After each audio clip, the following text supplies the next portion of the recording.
அவரு வந்து ரொம்ப ரசிச்சு கேட்டாரு. ஃபர்ஸ்ட்டு வந்து அந்த ராசாத்தி மனசு ராசா அது பாடுனோனே ஹி ஃபெல்ட் ஷை. பிகாஸ் அது வந்து நான் நான் உண்மைய சொல்றேன். பிகாஸ் 3 இயர்ஸா நான் I been thinking about him. எப்படா அவர பார்ப்பேன், எப்போ அவர பார்ப்பேன்னு I been thinking about him a lot. அது வந்து சாங்ல சொல்லிட்டேன். அது வந்து ஹி லைக்ட் இட். அதுக்கப்புறம் ஹி இஸ் வெரி அவரு ரொம்ப ஃப்ரெண்ட்லி. இஸ் லைக் அவரோட பழைய ஸ்டோரி எல்லாம் சொல்ல ஆரம்பிச்சுட்டாரு. அவரோட வயசு 17 இயர்ஸ் ஓல்டுலன்னு ஆரம்பிச்சு, இப்போ வரைக்கும் இருக்கிறதெல்லாம் 2 ஹவர்ஸா பேசிட்டே இருந்தாரு நெறையா.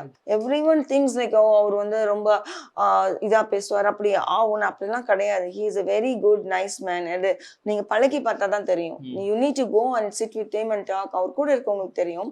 என்ன அப்பப்போ வந்து அவரோட ஒர்க்ல வந்து சில இதெல்லாம் சொல்லுவாரு.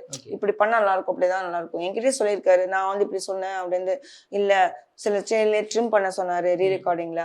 நான் வந்து இல்ல எங்க டைரக்டர் ட்ரிம் பண்ண வேணாம்னு சொன்னா என்ன சொல்லுவாங்கன்னு. நான் தான் ஃபர்ஸ்ட் ஆடியன்ஸு. நான் பார்த்து தானே எல்லாரும் பார்ப்பாங்க. அதனால ட்ரிம் பண்ணு உனக்கு நல்லா இருக்கும்னு அப்புறம் ட்ரிம் பண்ணி குடுத்தோம்.